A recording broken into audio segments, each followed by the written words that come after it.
తిన్నారా?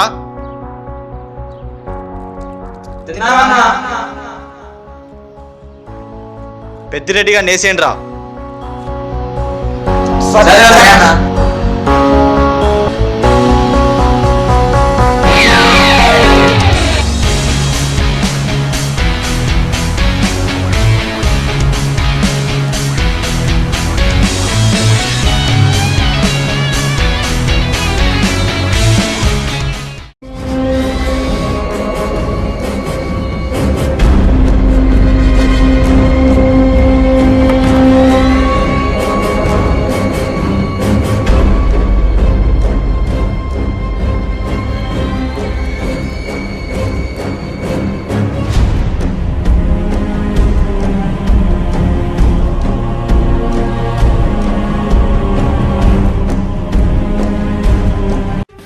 కత్తులు గన్నులు ఎక్కడున్నాయిరా?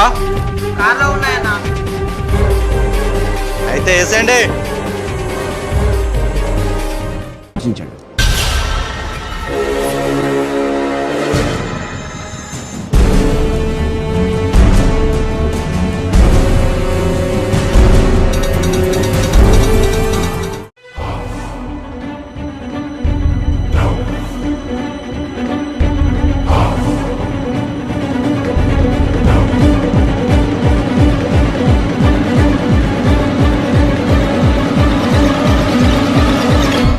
పెద్దిరెడ్డిని ఎందుకు చంపాలనుకుంటున్నాను? వాడు చాలా మంది దగ్గర అవినీతితో డబ్బు సంపాదిస్తున్నాడు. మంచి చేయాలనే ప్రతి ఒక్కరిని చంపేస్తున్నాడు.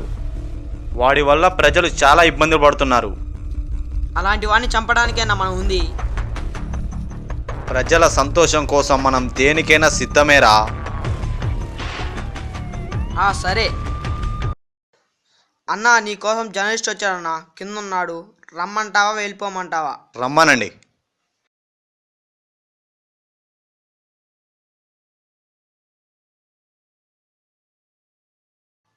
ఆగండి, మీరేనా జర్నలిస్టు?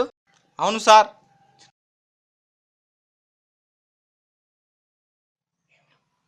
కత్తులు గన్నులు ఏం తెలియదుగా? అలాంటి ఏమీ లేవు. మీ గురించి కొన్ని వివరాలు తెలుసుకోవడానికి వచ్చాం సార్. రండి, కూర్చోండి. సార్, అవినీతి చేసే వారిని చంపేస్తున్నారు. మరే దొంగగా పేరు తెచ్చుకున్నారు. ఇలా ఎందుకు చేస్తున్నారు?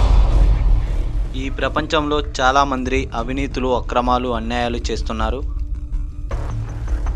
వారందరినీ చంపేయాలనేదే మా లక్ష్యం. ఇవన్నీ చేయడానికి ప్రభుత్వం ఉందిగా సార్.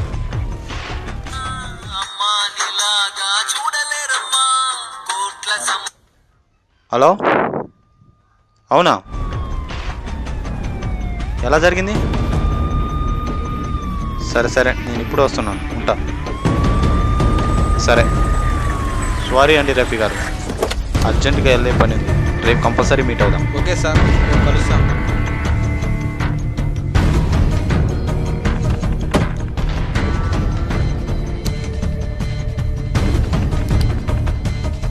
నిన్నొచ్చిన జర్నలిస్ట్ గారు ఈరోజు వచ్చారటన్నా.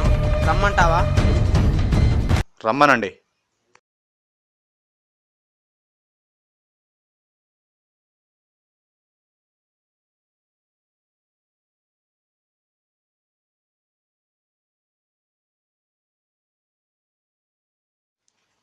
సత్తి, రఫీ గారికి వెళ్ళి కుర్చీ తీసుకురాపో.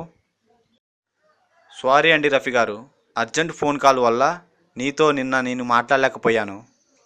అలాగే సార్. కూర్చోండి రఫీ గారు. అలాగే.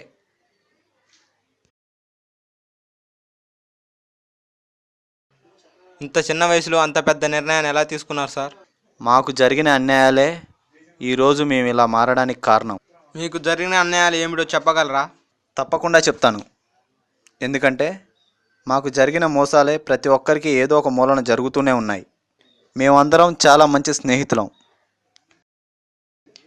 మేము కూడా అందరిలాగానే చదువుకున్నాం. ఏ ఉద్యోగం కోసం వెళ్ళినా ప్రతి ఒక్కడు డబ్బు అడిగేవాడే. మేమందరం చాలా నిరుద్యోగులం. పైగా అలా డబ్బు ఇచ్చి ఉద్యోగం సంపాదించడం మాకు ఇష్టం లేదు. దానితో సంబంధించిన ఆఫీసర్లకు చెప్తే వాళ్ళు కూడా డబ్బు అడిగేవాళ్ళే. ఒక పక్క మా కుటుంబాలు రోడ్డున పడే పరిస్థితి. జీవితంలో ఇంతకంటే ఎక్కువ ఏం చేయలేవా అనే బాధ. ఎవరికి ఏం చేయాలో అర్థం కాకపోయేది.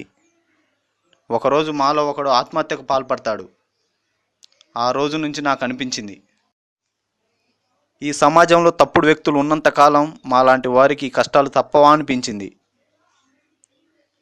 ఆ రోజే ఆలోచించాను, మాలాంటి వారి జీవితంలో చిరునవ్వు ఉండాలంటే ముందు చీడపురుగులను చంపేయాలని. నేడు సమాజాన్ని, రేపు ప్రపంచాన్ని. ఆ రోజు నుంచి సమాజంలో ఎన్నో అవినీతులు, అక్రమాలు, అఘాయిత్యాలు, కిడ్నాపులు, మానభంగాలు ఇలా చాలా జరుగుతూనే ఉన్నాయి.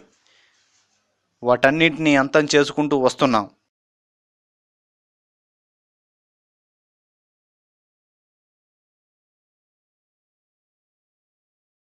చాలా థ్యాంక్స్ సార్, మీ విలువైన సమయాన్ని నాతో పంచుకున్నందుకు. రఫీ గారు చెప్పండి, తప్పు చేసే ప్రతి ఒక్కడికి చెప్పండి తప్పుడు పనులు చెయ్యొద్దని.